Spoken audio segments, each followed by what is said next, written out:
রবের ইসলামী কিংডমে আমরা যারা মুসলিম রয়েছি সবসময় উলামায়ে আজাজিলদের থেকে আল্লাহ তাআলার কাছে পানা চাই। তুমি যদি রবের মুসলিম হয়ে থাকো তাহলে তোমার এলাকার লোক তোমার দিকে তাকিয়ে আছে। কোরআনের ৫ নম্বর সূরা আল মায়েদা ২ নম্বর আয়াতে আল্লাহ বলেন, ওয়া তাআওয়ানু আলাল বিররি ওয়াত তাকওয়া, তোমরা ভালো কাজে একে অপরকে সহযোগিতা করো।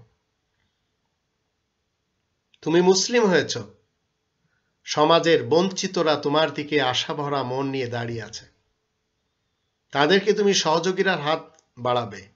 আল্লাহ তাআলার ৫ নম্বর সূরা আল মায়েদা ২ নম্বর আয়াতের সেই অংশের উপরে তুমি আমল করবে।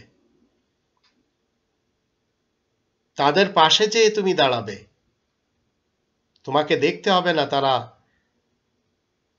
তোমার মতো মুসলিম না নন মুসলিম।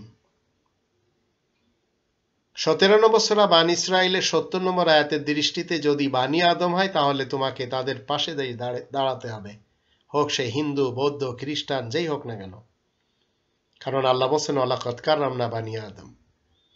বানী আদমকে আল্লাহ সম্মানই করেছেন, সে তোমার মতবাদের হোক অথবা সে নাস্তিকদের অন্তর্ভুক্ত হোক।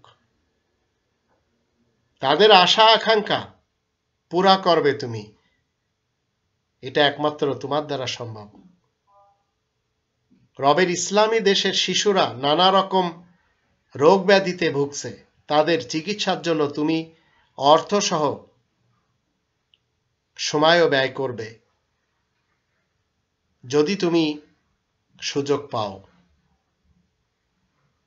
দেশের দুর্নীতিবাজ এবং দুষ্কৃতিকারীরা এদেরকে পঙ্গু করে দিয়েছে, তাই তোমার দ্বারা এগিয়ে আসতে হবে এবং তুমি এগিয়ে আসলে তোমার কাছ থেকে পাবে এরা সহযোগিতা এবং সহমর্মিতা, কারণ তুমি একজন রবের ইসলামী কিংডমের মুসলিম।